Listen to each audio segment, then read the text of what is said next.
Hello, everybody, and welcome to the Pixel Classroom Podcast. I am your host, Ryan Reed, EDD, Instructional Technology and Curriculum. If you're thinking about liking this channel, please think of liking and subscribing to the bell, as well as our social media there on LinkedIn, Instagram, Threads, Mastodon, and Blue Sky. And, of course, right here on the YouTube channel of course, Ryan3178. So today I have a wonderful guest here. If you're joining us on the live stream today, and then for the audio, please thing here. So my guest today, as they're waiting right in the room here, we have a thing. They are an accomplished educator, author, advocate, and delegate in transforming education through innovative practices. With a background in secondary education, she is champion of student-centered learning, assessment reform, technology integration, and she has had several influences on books, including the Hacking Assessments book series, which, maybe I might own a couple of books too here. This guest, much like one of my other guests, I always wonder, like, how do I read that many books and collect it? But, you should see my library downstairs. And on that note and everything else, now that we're all set to go, when I bring in our guest today, and I like to welcome the one and only Starr Sackstein to the Pixel Classroom Podcast. Hi, Starr. Hey, Ryan. So, you've had quite the interesting career, quite the use of pieces and everything else, and also awesome hairstyles for the people who don't know it on our live stream here. I mean, she really is. Why don't you give us a little background about yourself here for the listening audiences here on the podcast? Sure. So currently I am the COO of Mastery Portfolio, which is a small ed tech company that focuses on supporting schools moving through competency-based or standards-based or mastery learning. The tool supports the instruction that goes with it, but we are very much a one-stop shop. We like to make sure that schools are prepared to do those kinds of things. And since my passion really is assessment, living in that world where I get to support schools doing this really challenging but important work has basically been, my focus for a long time. So finding this company has been, it's been a really nice move in a different direction. I will say I do miss being in schools, though. I was a high school English and journalism teacher for 16 years, an instructional coach. I was a district curriculum director, humanities, for a few years as well in the midst there. And now, I feel really fortunate to work with teachers one-on-one, small group, school kind of situation so that we could get as many kids as possible feeling successful with their learning and just creating environments where kids are in charge, like in terms of their learning. So I love the work that I do, and I'm glad to talk about it always. Well, thank you for that. And another thing is, it's really funny too about that as well. Susie, you were talking about portfolios in my current district, which was always really funny on a couple of pieces, was the fact that when I got to my current district and even my previous district, your name actually came up quite about time about student portfolios, which was really, really funny on that note. This one. Yeah, and that's it. That is student-led assessments and everything. And I don't have my copy, so people who are listening, I will eventually have the copy, because people who know me or people we've been talking in little areas on that too, we kind of have that in the place that I use a lot of student portfolio. I've always been huge when I've used Wakelet a lot, and they had other options too, because they said, well, Google Slides, Google Docs for student, but they really, really did want that area on things to get that done. So I have had a lot of pieces on that too. Those who are on the visual one here, watching here right now, it's zero thing. Apparently my banners aren't working, so I'm going to edit that out here at the 4-minute mark, because I'm like, why is I'm trying to bring up her name and it's just saying, hey, use them for close to action. I'm like, what are you doing? So I'm going to put that at the 4-minute mark for edit there. Gotta love live stream versus the final audio version, Starr. So I was like, wait, why wasn't I going away? But I got her little ticker going on right there too about the different areas too. So anyhow, there we go. Now they're fixed. See, eventually, as good as I am, eventually it works. See, there we go. Now we got it. See, that's what it was supposed to look like. There we go. Back to our regularly scheduled program here. So, speaking of portfolio, that's great. My biggest thing, I've focused always on portfolios for my media and my marketing classes the most. I haven't do as much as my business classes. They are very basic. So our portfolios, any people don't know who use Canva or possibly Canvas or actually use Google Classroom. That is a portfolio system. But why, Starr, is it very important for students, both as an assessment as well as I should say preferred journaling of their work and accomplishments is very important to classrooms in this day and age? So for me, portfolio is really the most authentic way to look at learning over time. I think there's this misconception that portfolios are like folders we keep in the back of the room where we just dump work as it comes through. And maybe as the first part of a portfolio system where you're having kids routinely collect the work that they're doing, because obviously there needs to be work in there for them to be able to look at it and track it. But for me, the portfolio is really an opportunity to make learning visible over time, and kids could see the growth. If you have work from September and then work from October and November, as a writing teacher, especially with kids who might not love writing, it's very easy to see growth over time when you have a body of work that's continuing to grow in a portfolio. And then there's all the other good things that come with it too, setting criteria with students, really talking about objectives, and then allowing them to select the pieces they want in their portfolio over time. So if you're using it as a showcase of achievement, letting them choose the work they feel best represents their greatest learning. If you want it to be a progress kind of portfolio, they could choose different pieces that they're proud of, but may emphasize different parts of their learning journey. And then that really important piece is metacognition, the reflection. So I had work, I did it a while ago, and now as I'm selecting it for my portfolio, um, why am I making these choices? How does this piece represent the criteria we discussed? And how do I set my goals up from there based on what I see inside my portfolio? And I think that's a good point. I have to say, as one of the things that's lacked in my teaching of any use of portfolios is I do look at more of the metadata, because we have to, because like I said, especially in marketing, especially because it's a very basics marketing, and somebody who actually still talks to his marketing teacher way back in the day, because we still do the same community theater. But one thing that was always interesting was showcasing the work you have accomplished during the semester. So we always looked at that, and I always set it up with the students. Like I said, I used Wakelet a lot. Like I said, I am not, endorsed or anything from Wakelet. They don't sponsor this podcast, but I found it as a very simple portfolio system versus when I used to use Google Slides, and I would we put to a picture because everything was in Google Classroom, and then we would put in data, versus I kind of moved that a little over to my digital lit classes where they work on a professional website where they get to make it more about them, where the only specifics are, I was like, well, this class is a major focus and our badges and so forth. But I said, we'll make little pieces, but it's your work. It's how you feel that represents you. So I've moved more of that, what represents them, still in an organized way of what they've accomplished, since it focuses more on the digital lit class versus say their culinary arts or their social studies or an AP class. And then the marketing portfolios where we send them to showcase the work, as well as putting their reflection thoughts, like, what is this work? Why did they do it? Like, if you were to make a board game with your group, why did you pick to make a tarot card version? Or why did you make your own version of life instead of X, Y, and Z? Because it was easier, or your group just really didn't have enough where they couldn't think beyond that?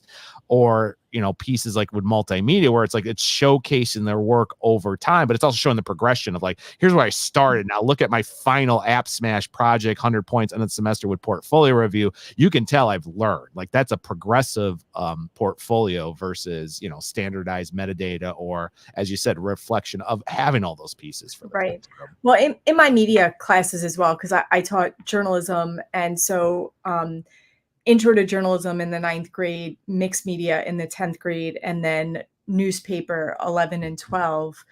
And in those spaces in particular, you're right, there's tons of opportunity to show growth because they're getting new skills all the time and applying that all the time. So, whether it's a portfolio of their best news articles or a portfolio of, just the body of work they've been able to accomplish over a period of time. I think it also gives them that the vocabulary they need to be able to have conversations about their Right, learning. right. So that's really the other part of the book as well. Like, how do we get kids talking about their learning in a meaningful way?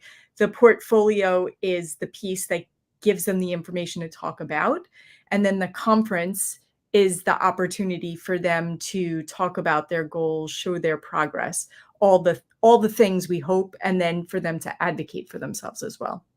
Yeah, and I think that's a really good point because, like you said, I think you perfectly said that because just like me, you do various grade levels, and sometimes, well, that's supposed to be a freshman level class, but I have a transfer student who this is a requirement for graduation, but he's now a junior and he didn't take that course. Like I have a couple seniors where they came from the class why they should have had something version of it for like say digital literacy for a type of for computer graded, which is required by both the state, but also the Midwestern area too, as well as national laws now for graduation, is they didn't have it. So then they're like, well, I kind of understand these higher end skills. I'm like, oh, you under the undergrad schools, but you know how to apply it. Like I have several kids who say, I know how to use Google Drawings, but then I say, tool to make a mosaic out of our FFA guinea pig Ollie, and they're like, oh, well, I didn't know I could do that, or oh, you can change the colors. I'm like, yeah.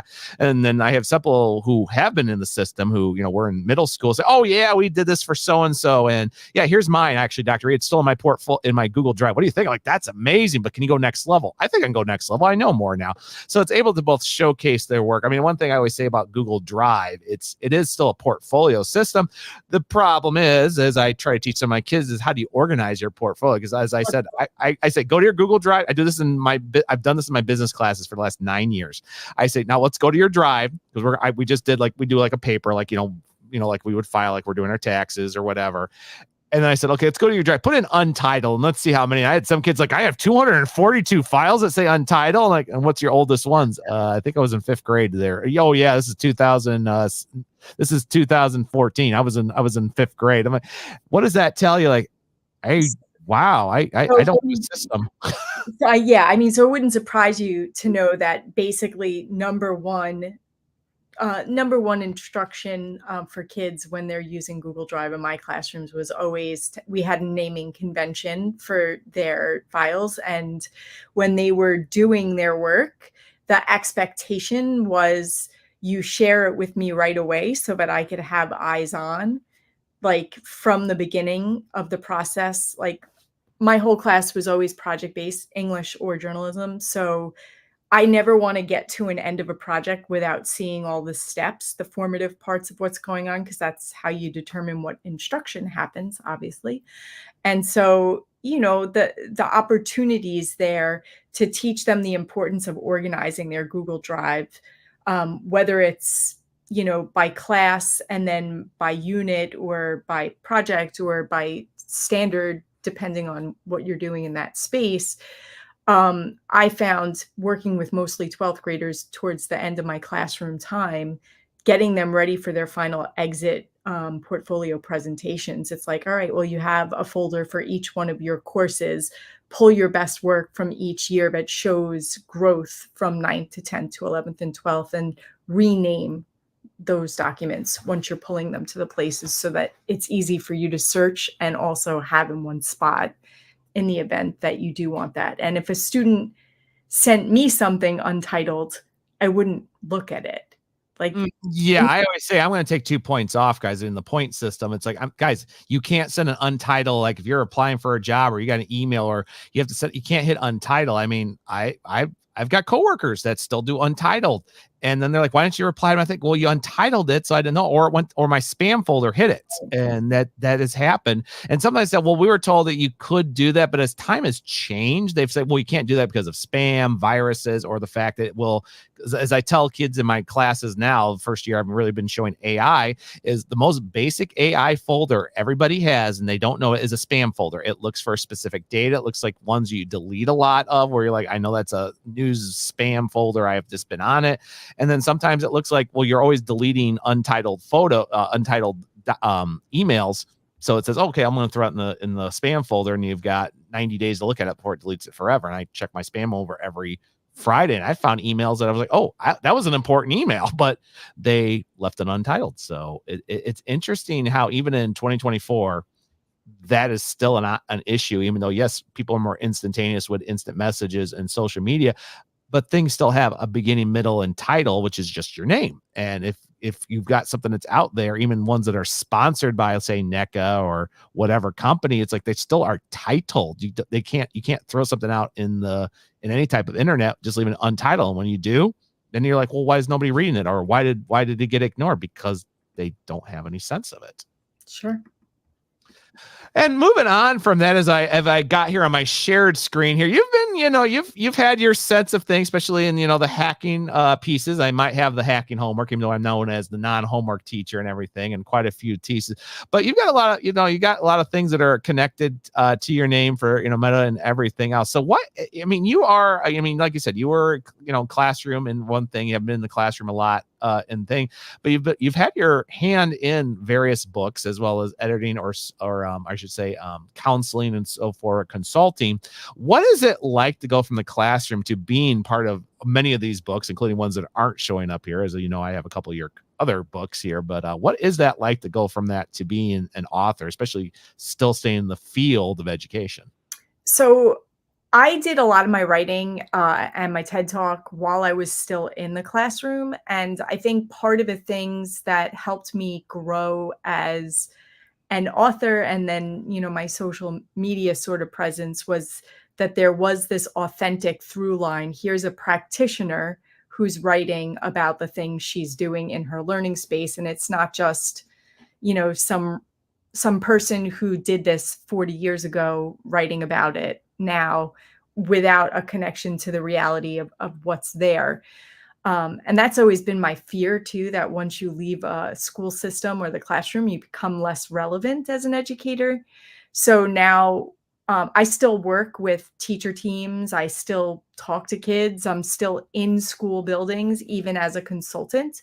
And so the biggest difference between working in a school and working with schools is the flexibility of my schedule. I don't have to live at a bell to bell kind of scenario. And that was the first major change, even in leadership, to be my office was in the high school, even though I was a central office employee. And you're setting up your calendar very differently than when you're a teacher who's going from period 1, period 2, off period 3. And the kind of planning I have to do is really different too, because if I'm delivering a professional learning or I'm working with a small group of teachers, I'm obviously hyper focused on the things that those folks need in order to do that. So it's not terribly, like, the work itself's not different. The scope of it is different. Because my audience now is mostly adults and not kids. I do also have opportunities to speak with pre-service teachers, which I really enjoy. If a teacher in a college program, for example, uses one of my texts as a part of their class, and they email me and they're like, would you come on and talk to kids about this? They're reading this book, and it's usually Hacking Assessment, the one that brings me in, because kids have a lot of questions about how you could not grade in the traditional sense. And I'm not the first person to come up with this idea, but I love to see the traction that it's getting with the ungrading movement now. There seems to be a lot more folks, whether it's, teachers going gradeless, teachers throwing out grades, the ungrading folks at higher ed with Susan Bloom and that group of folks as well. Jesse Stommel, also really, really Oh, yes. Aaron Blackwelder, Arthur Chiavelli, like there are tons of folks in that space doing amazing work. And I remember when I first wrote Hacking Assessment in 2015, and people thought I was crazy. They thought I was crazy. And now, it seems there's a new book about why grades are bad every other month. And so, again, mine wasn't the first. Alfie Kohn's been singing this line of thinking for a very long time now. He and others have certainly made the case that grades were bad, and Then you have folks like Rick Wormeli with Fair Isn't Always Equal, thinking in terms of how we look at learning, and how, like, I mean, the bigger problem that's inherent are the labels of the learning. So teachers don't like to be labeled either, FYI. So, like, even the whole evaluation system, I think, needs to be reimagined so that we see ourselves as learners and we get feedback for that learning, and we're ready and willing to kind of continue that conversation instead of bracing to find out if we have developings on our evaluations. That's I still don't understand why teachers get so freaked out about things not being highly effective. If you asked me to evaluate myself on my job in my first year of leadership, I would have given myself a lot of developings, and some effectives, and maybe highly effective in relationship building. But Right. there were definitely things I thought would transfer better from the classroom to leadership than they did. Yeah, and it's very interesting as people who know my story is I did not get in straight into the classroom for various reasons, just being a career. So I was actually kind of in the administration, kind of as a coaching role, because a technology facilitator and coordinator is basically an instructional coach, even though I just was not officiated with the instructional coach. Still, believe it or not, just last Friday, I finally got the certification and finished my classes. So me going into the classroom, I was kind of under the feeling where I actually had to teach the teachers or help with them, where you were the opposite, as you said, with your Starr. And so then it was me kind of getting back into that with that, because then I did enrichment in one of my last jobs before I went to Meridian 223, where I was finally a regular class teacher. And something that was very interesting about and I was always evaluated. So it's like I always knew evaluation, but there was a difference between you're being evaluated. Are you a good leader and consultant versus are you actually effective for students? Because usually the consultant is like, are you doing your job? Are the teachers taking what you're helping with? And then is the teacher successfully turning that into a lesson with either the technology or whatever you gave them hand? And if it's like all marks are yes, or like, well, he needs to work a little bit more in elementary. He's got a beautiful relationship in middle school, and we're seeing in effect at high school a little bit more, but that's a different universe, versus like he's not working in elementary and the elementary teachers have it, and he's just not working good with younger kids, teachers with younger kids versus older kids. So that's kind of what mine would look like in development, or proficient and so forth. And when I got in the classroom, I think the only development I really had was, like I said, classroom management, because now I was handling the kids all. And the problem is my classes all look different. Like I can remember my first year at Stillman Valley High School, I had a very, very difficult class, and everybody knew I had a difficult class. They had that difficult class. And the fact is, once I got to the end of it, and everybody passed, everybody loved me as a teacher, but it was very difficult, discipline, everything else too. But after that happened, it was kind of realized there was a relationship with kids, had realized. So some of those kids came from that class. It was better. But I had other classes where it was a walk in the park. Like it was seriously like, one class I was evaluated with, and he said, except for maybe a couple kids blurting things out, which I corrected, he's like, those classes were on you. They were listening to you. I think you just need to work on where you're not holding their hands for everything, versus the other classes. I don't know how you pulled that off, but you did it. So there was a difference between that was an evaluation. Then it changed as years, where I would have that one class where it went beautifully, informally or formally, versus in the last couple of years where it's you change schools, you change administrators, and one administrator might evaluate you and say, wow, you've got that done, but work on that a little bit, versus the other one, like, you have it all there, but why didn't you handle this better? And like, well, I did try to handle it, but well, if it would have been me, I would have done this differently. I'm like, okay, then give me some instructions of how, if I was you, how would I do it? And when you don't develop that enough, or just say, hey, just don't do that next time, it's like, that's not helping you with assessment. Because one thing is, I've had one principal said my assessments are okay. I had one where it's like, you've got this beautiful, we got 15-year-old teachers that don't assess as great as you do on multiple fronts. And other ones were like, well, you're road to everybody else, so that's good.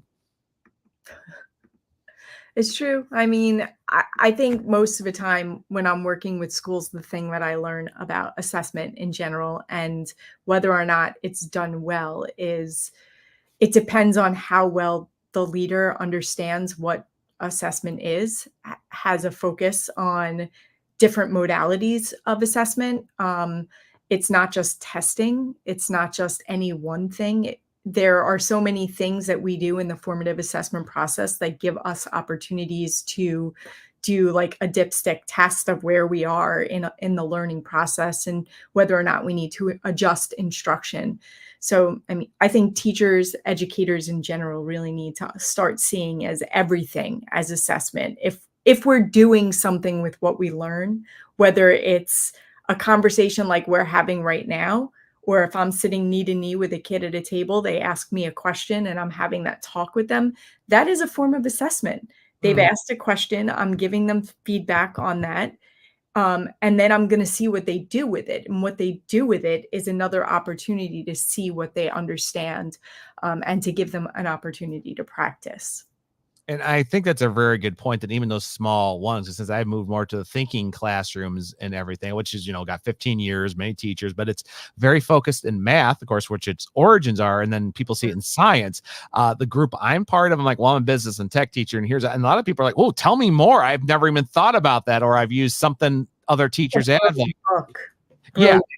Yeah, and I got it right here, as you can tell how much I'm using it right now. Because like I said, I was planning on doing this. I ended up adapting it earlier, but it's along the lines of, well, yeah, I've got it near to me. It's like your thing with from teacher to leader. I was saying myself, like, where was that in 2013, Starr, versus I needed it a couple years earlier, versus when now that I'm starting instructional coaching, yeah, I need it there and it helped me with something. But some things you said, like, well, yeah, I did do that, or I would have liked to have known that information I was going there.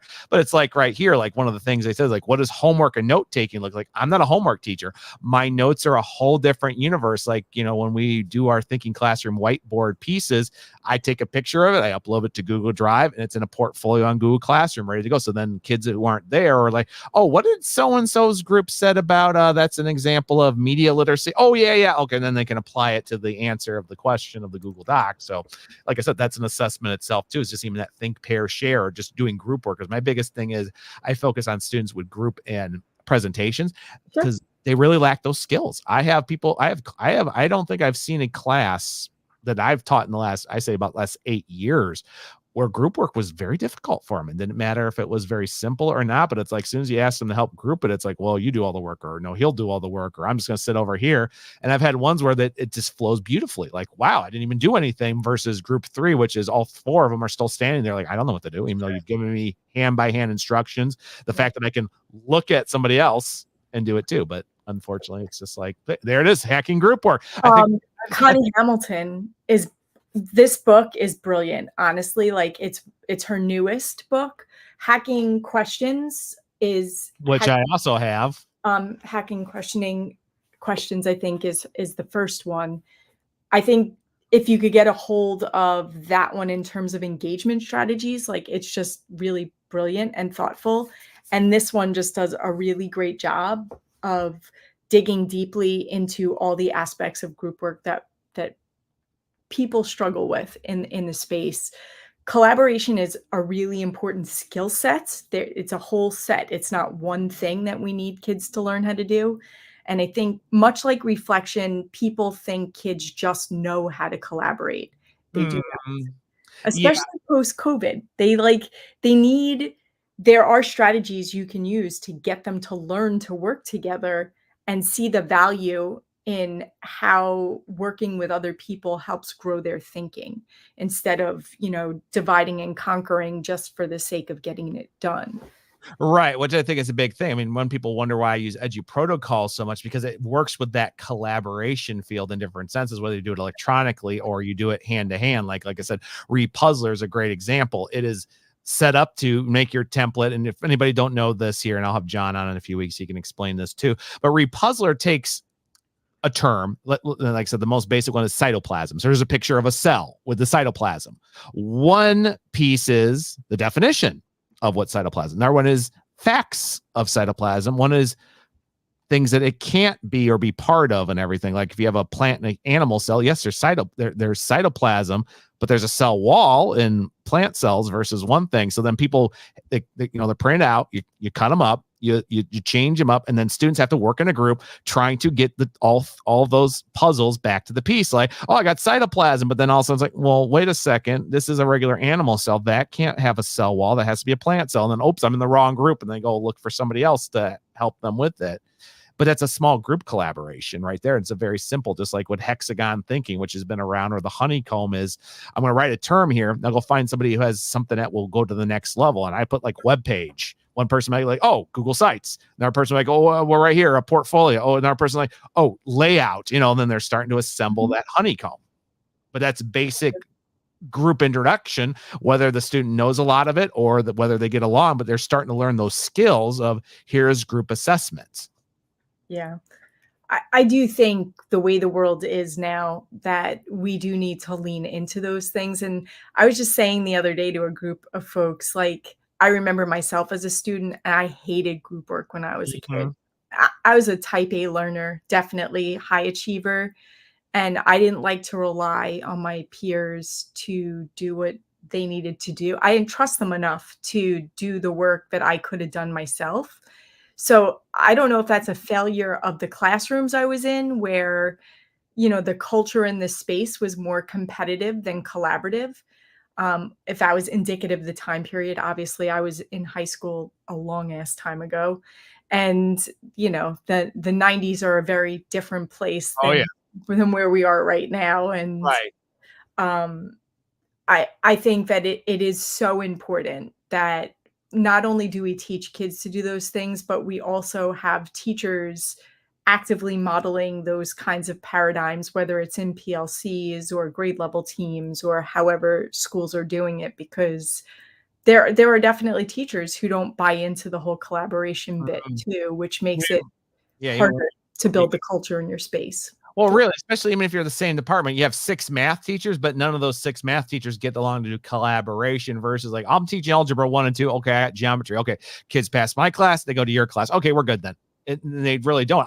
I've been known for every school I've been, as they said, well, Ryan's a social butterfly. But if they realize, yes, I talk and I get to do it. But another thing is sometimes like, I'm doing this in the classroom. You're the expert. Like right now I'm in business law. And I'm like, say like, we're going over, we just did the basics of contract law. Now we're going to go into common laws like constitutional versus civil laws and everything. What did I do? I went and talked to my 2 social studies teachers who do that. And one says like, well, yeah, I talk about state constitution of this, or no, I don't really go into that. I talk more about the liberties section, but that's because of my field. So I'm like, okay, but my question is, am I lined up with you or am I stepping on your toes is what I told them. And they're like, you're not stepping on our toes, Ryan. And honestly, I think we need that more because you're right. Business law, even though it follows laws, is a different universe than just common public laws. But I'm going for that collaboration, even though it's not very direct collaboration.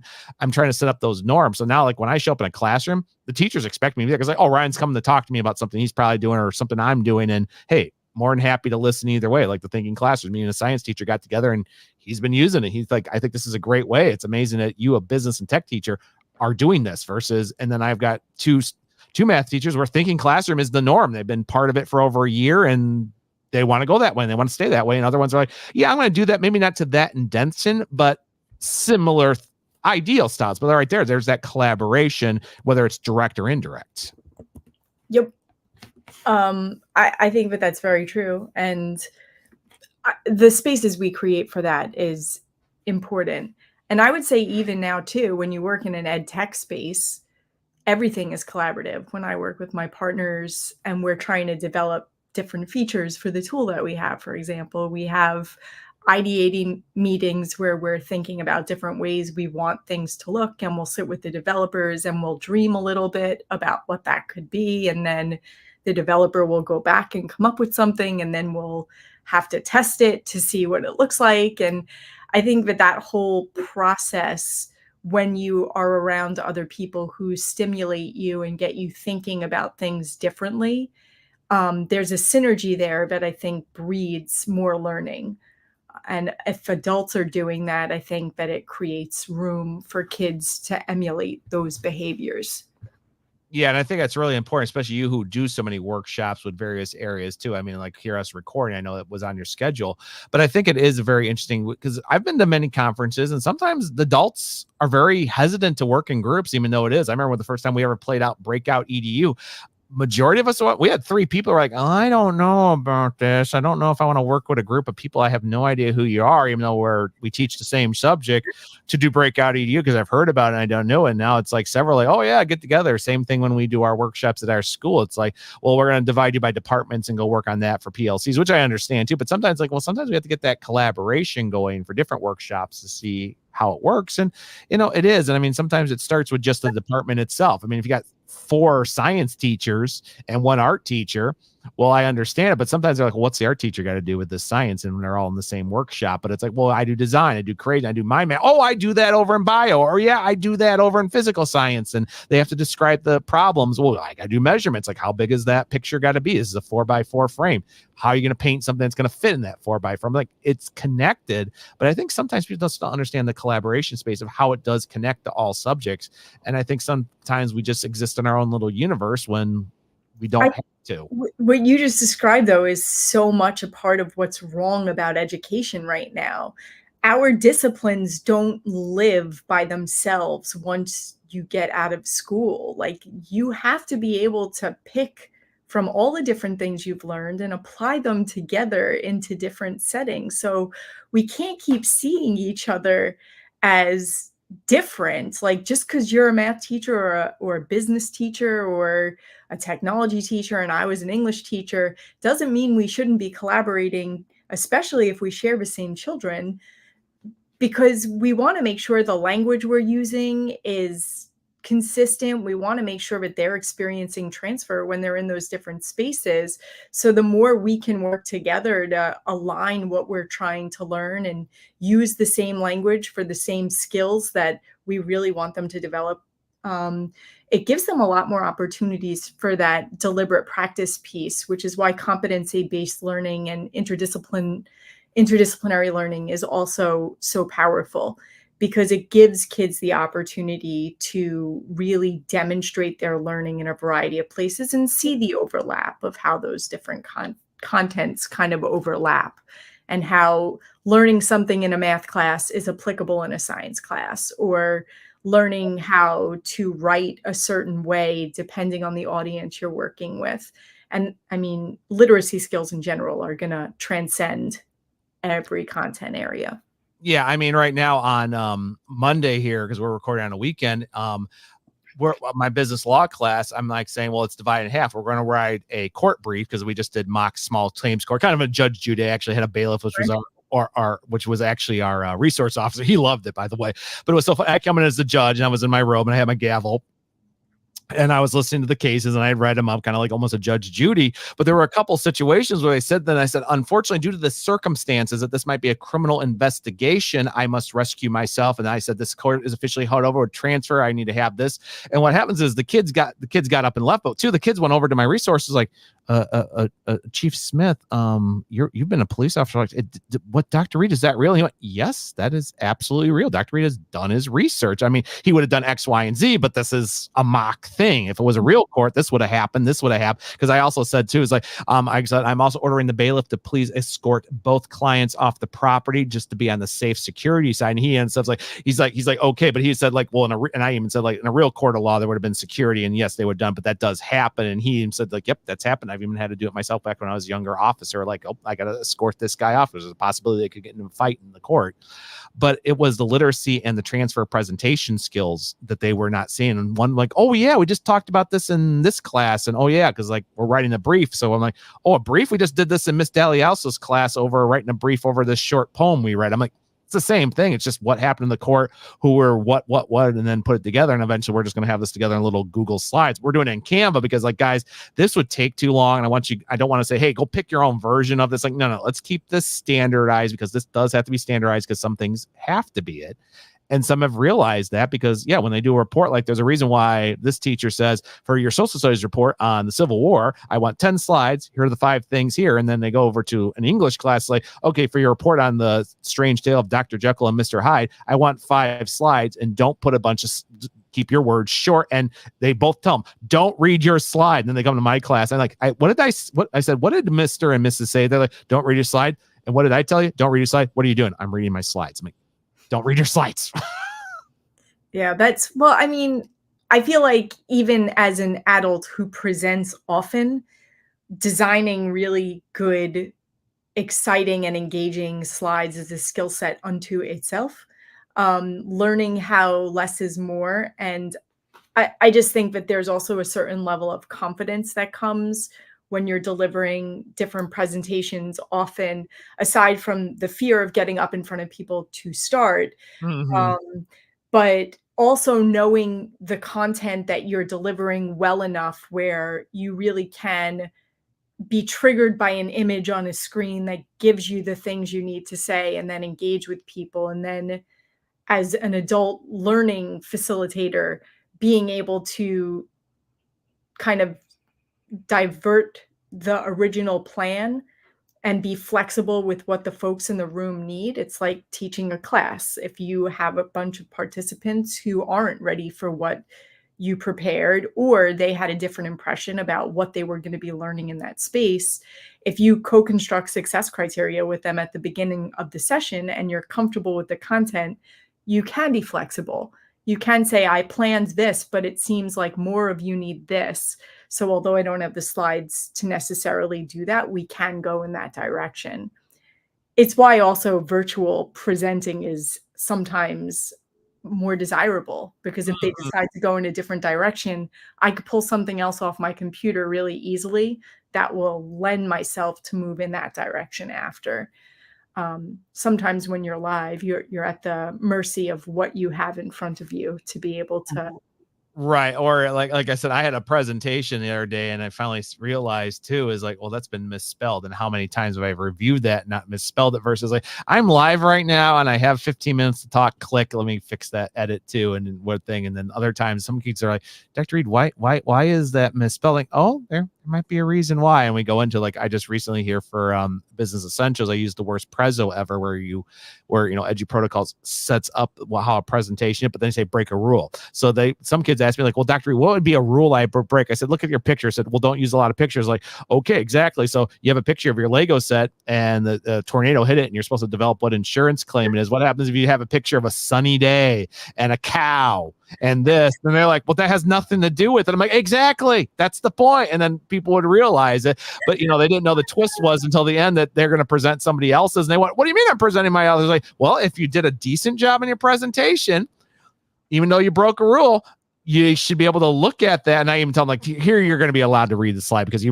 don't have enough time to really see what the slide's about, but you should be able to look at it. But I had one kid that looked at it and was like, I can't read that. Like, what was one of the rules? Like, don't use weird colors. Like, there's why you don't use weird colors. And they went, oh, that's right. Cause then you can't read the background versus the front scene, because I'm like, here, I'll highlight like, oh, what they wrote makes sense. I just can't read it. I said, exactly. I mean, I could have the most beautiful presentation, dark background with light things and stuff. And I still might have somebody like, I'm kind of farsighted. What is that word said? I Or was just going to say there are accessibility issues with that too, because people are colorblind. You have to be like, there are certain things that we don't, if it's not issues that plague us, we are sometimes blissfully unaware of. But when you are presenting to an unknown audience, you don't know who your participants are going to be. So something I know that was really not comfortable for me, like I hate using a mic when I'm in a room, for example. But if I have people who are hard of hearing sitting in my space, even though I can be loud and articulate, if I'm not going to have like some kind of closed captioning on a screen, I have to be as accessible to the people sitting in the room as possible. And I don't know how to do sign language. So if I have to use a mic, I have to use a mic. Yeah, and it's like me. I had an e-learning day the other day, and I had some students like, Dr. Reed, I really cannot hear what you're saying. I'm like, I'm not being lying. I just cannot hear what you're saying. I just turned on the closed caption, like, oh, thanks, there. And I'm like, and I'm recording the session too, so you can go back to the Google Meet and read over it if they get stuck. And I said, and I've posted the PowerPoint Google slides, so you can at least read over and get at least the bullet points. Oh, that's what he was talking about. And I recorded video. But if they're like, well, I had a student the other day. He English is not his first language. I'm like, I upload the YouTube, turn on translator, boom. He knew exactly what was going on. So it's like I try to give it as much where there's at least enough universal control. But as I've learned myself, both speaking in people, doing in-person learning, remote learning, I've even done recorded sessions. Not everybody somebody might have a problem somewhere. It might be a language issue. It might be a visual issue. It might be a hearing issue. I had one person, like you perfectly said, with colorblind, and I used bright colors. And he's like, I have no idea what these, like, it's a nice presentation, Ryan, but I'm colorblind. I have no idea what that background was supposed to do and why you used it. And you're giving an example. I'm like, I don't even know what it all looks gray to me. Why are you talking about using colors to, catch readers' attention? He's like, I can't see color. I can see red and grays. That's right. Contrast. Now we're working in contrast. Exactly. And that goes right back to my art teacher. She had a student years ago where they couldn't see colors, and they were supposed to talk about the different hues of the color wheel. And she's like, okay, how do I do this? Because they really can't see it. So she had to teach them phantoming, which was basically, how you do like where you make things black and white and kind of give it like a 3-dimensional like blueprint construction. Sure. And that's how she had to teach her, because she couldn't recognize colors. So it was like, oh, let's use some nice colors for this. And she's like, I can't see colors. And it was like, oh, and this was years ago. Like I said, she's been teaching a long time, but that was the first time she had a student that couldn't see color. And she was like, oh, wait, what do I do? It's true. It happens. Oh boy, Starr, you've had a lot, and we've shared a lot here in the last 45 minutes and everything. So I know this was a tough question for you, but what's some things you got coming out of the gate here that you're looking forward to? Like I said, we were just talking about here, and you promoted, hacking group assessment, which now I got on my wish list, so that's ready to go here. Yeah, no, that one, my girl Connie is amazing. The new student-led assessment book is out with ASCD now. I have another book coming out with Routledge later this year about alternative career pathways for educators. So it's a little bit more in line with the teacher to leader one. When folks are ready to leave whatever role they're in, it has always sort of been my belief that educators are the best candidates for just about every job. We have a skill set that most normal folks just don't necessarily have. And if I could lift any teacher or leader up in that sense and show them how valuable they would be to any organization, that's something I'd love to be a part of. And I'm presenting at all the I feel like this year it's like at all the conferences. I'll be at ASCD in March, and I'll be at ISTE in June. I think I'm going to be at ASCD Ghana in July. Oh, wow. Yeah, I'm excited about that one. I think it's pretty cool. I've missed ISTE several years ago. I'm going to get it the next time it's in my neck of the woods. Hopefully I'm people still know I'm a little bitter about how I missed ISTE in Chicago a few years ago, but anything on that too. But no, and I also want to personally thank you, Starr. Like I said, I mean, you and I were talking beforehand, and I got things coming up with me every year. Some people are aware of it, some people aren't. But I have to say, you have been an inspiration to me and many other people's about career changes as well as areas. So it's kind of good to hear about that too. I mean, going forward myself, I'm going to stay in the educational business, but I'm not knowing what that's going to look like in the next year for me, whether it's classroom instructional coach, admin, or I might go back to consulting, which I did do for a while, and so forth. I've even subbed. So, I think knowing that happens, that the fact that it is not, as I said, the elephant in the room, and it really is a possibility, especially in this day and age. I mean, we have a lot of teachers. I mean, one thing is right now we have a lot of educators retiring from admin to special ed to just group thing. And there's a lot of holes in there. A lot of people don't know if they want to go into, or like, oh, I'm not ready. I'm sure if I'm ready to go to principal, or, I've been a classroom teacher for 18 years. Do I really want to be an instructional coach or be a division leader to where, yeah, I teach class, but they're expect to look at me as the leader, where it's like, well, I've just kind of luckily found a way through it for the last 20 years. And now you want me to show it to other people. It's one of those situations, but I'm glad people like you exist, and you have these books out there, and as well as consulting or times here on the podcast where you can actually just have an ear to lend and just be like that. So I just want to say thank you for that. It's my pleasure. I mean, I think a career in education is both the most challenging and most rewarding career you can have. My career certainly wasn't without its challenges. It still has its challenges. They're just different. And educators play such an important part in how the world changes. So I hope everybody just stays positive and finds the path that best works for them. Thank you. And I think that's a perfect right there mic drop for everything else. I mean, it's been a wonderful time, everybody. And I got to respect both Starr's time as well as my family time on here. So everybody else, thank you for joining us today on the Pixel Classroom podcast. And we will see everybody later.